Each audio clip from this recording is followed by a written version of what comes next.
दर्शकों, रामपाल जी कहते हैं कि उनका ज्ञान वेद पुराणों से भी ऊपर का है, इतना ऊपर कि उसकी कुंजी खुद वेदों में छुपी थी, जिसे उन्होंने खोज निकाला।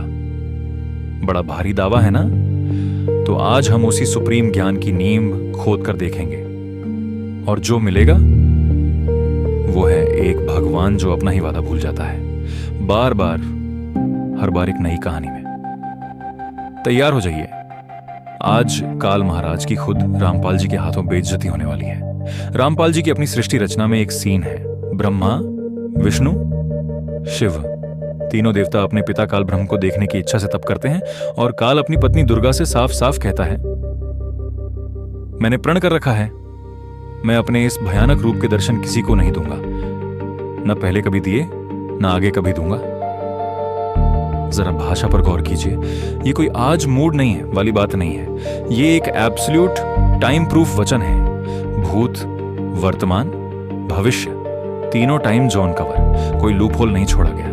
और अपने ही बेटों को, जो प्रेम से बरसों तप करके सिर्फ पिता का चेहरा देखना चाहते थे, काल मना कर देता है। ठंडा सीधा इनकार, कभी नहीं बोलकर बात खत्म। अब वही रामपाल जी कुछ ही देर बाद एक नई कहानी सुनाते हैं। गीता के समय काल कृष्ण के भीतर घुस जाता है और अर्जुन को अपना विराट भयानक रूप दिखा देता है, इतना भयानक कि सिर आसमान छू रहा था, और अर्जुन जैसा महायोद्धा भी कांप गया, कलेजा मुंह को आ गया। रुकिए जरा, अभी अभी तो सुना था किसी के सामने कभी नहीं आऊंगा, और अब वही काल बिना किसी वजह के एक योद्धा के सामने अपना सबसे खतरनाक रूप दिखा रहा है, वो भी उन बेटों को दरकिनार करने के बाद जो सिर्फ प्रेम से मांग रहे थे। तो सवाल है, बेटों को ना और अर्जुन को हां, यह भेदभाव किस आधार पर?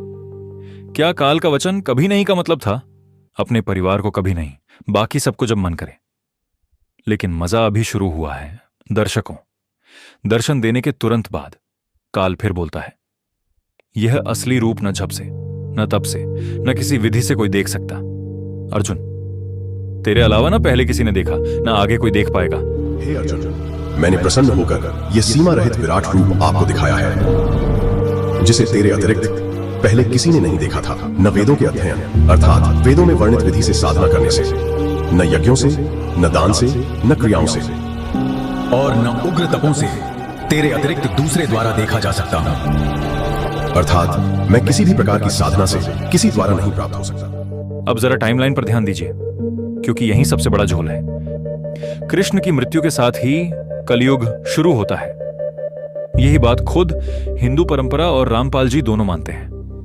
यानी गीता वाली घटना, अर्जुन का विराट दर्शन, कृष्ण के जीवन काल में द्वापर युग के अंत के करीब घटी, जबकि इंद्रमती वाली कहानी भी द्वापर युग की है, यानी वो अर्जुन से पहले की घटना है, बाद की नहीं।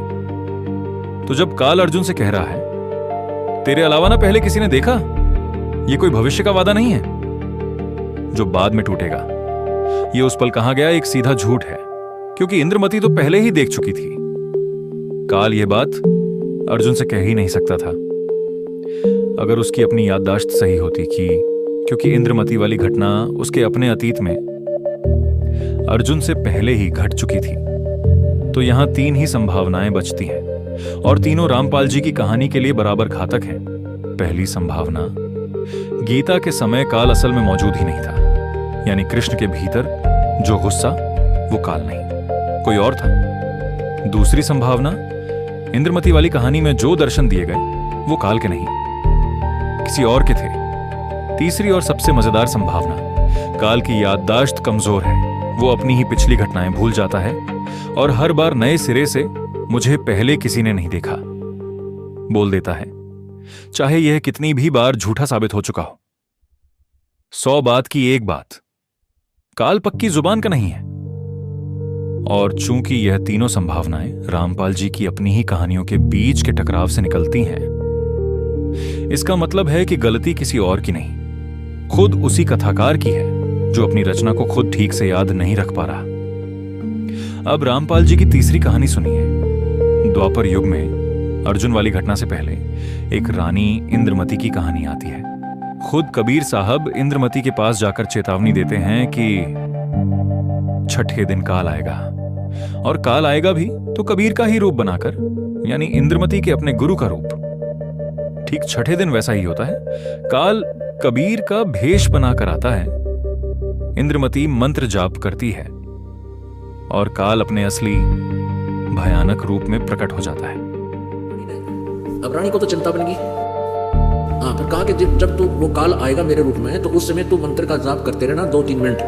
2-3 मिनट के बाद उसका ओरिजिनल रूप तेरे सामने आ जाएगा बेटा। उसका ओरिजिनल रूप तेरे सामने आ जाएगा बेटा। और यदि मैं होऊंगा तो मेरा रूप नहीं बदलेगा, एज इट इज रहूंगा। इतने में आवाज लगाई काल ने। ये द्वापर युग की बातें हैं। द्वापर युग में तो करुणा में नाम से परमात्मा कबीर जी उस समय प्रकट थे। तो उस करुणा में नाम अर्थात कबीर जी के रूप में, करुणा में रूप में काल ने आके आवाज लगाई कि इंद्रमती, ए इंद्रमती।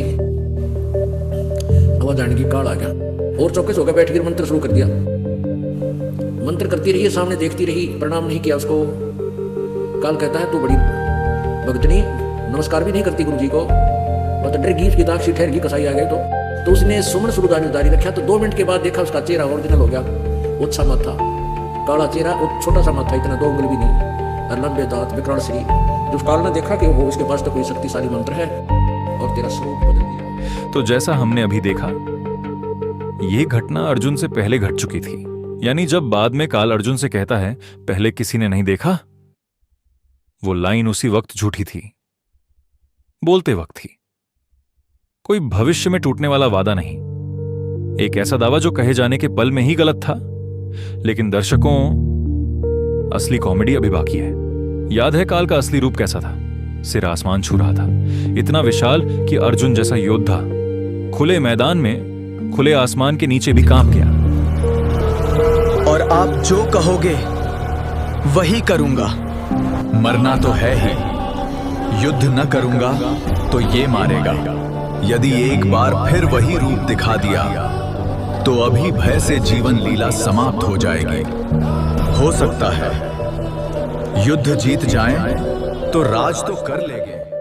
अब सोचिए, यही आसमान छूने वाला काल इंद्रमती के महल के एक कमरे में प्रकट होता है। एक कमरा जिसकी दीवारें हैं, छत है, दरवाजे हैं। तो सवाल है, जो चीज खुले आसमान के नीचे भी नहीं समाई, वो एक कमरे में कैसे फिट हो गई?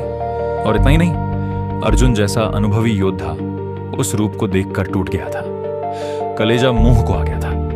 इंद्रमती, एक साधारण रानी, बिना किसी युद्ध अनुभव के, बिना किसी विशेष तैयारी के, उसी रूप को देखकर सामान्य बनी रहती है, शांति से मंत्र जाप करती रहती है। यह असंभव है।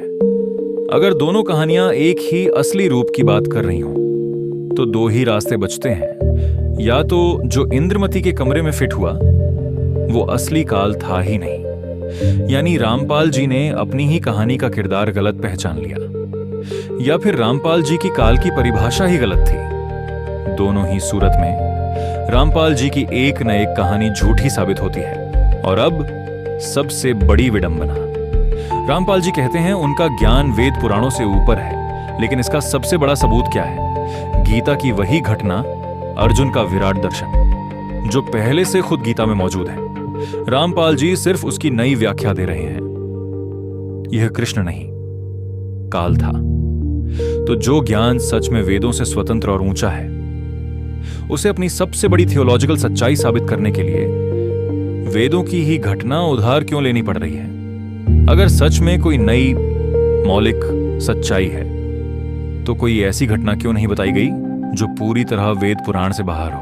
तो चलिए इकट्ठा करते हैं एक काल जो अपनी पत्नी से कभी नहीं का वचन लेता है, फिर अपने ही बेटों को दरकिनार करके एक अजनबी योद्धा को दर्शन दे देता है, फिर उसी सांस में एक नया कभी नहीं जोड़ देता है, फिर उसी युग में एक रानी को भी दर्शन दे देता है।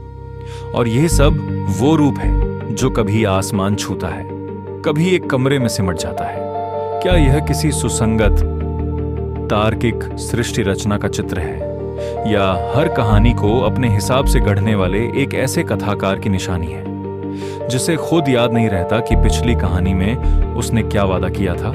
रामपाल जी, कभी नहीं का मतलब कभी नहीं होता है। बार बार तोड़कर फिर से कभी नहीं बोलना, ये वादा नहीं, ये भूलने की बीमारी है। जो कहानी अपने ही पिछले वादे को याद नहीं रख पाती, वो ब्रह्मांड की रचना कम और रातों रात बनाई गई कहानी ज्यादा लगती है। दोस्तों बताइए, काल के इस कभी नहीं वाले टूटे हुए वादे में आपको सबसे बड़ा झोल कहां लगा? कमेंट में जरूर बताइए। वीडियो पसंद आया हो तो लाइक करें, चैनल सब्सक्राइब करना ना भूलें। मिलते हैं अगले वीडियो में। धन्यवाद।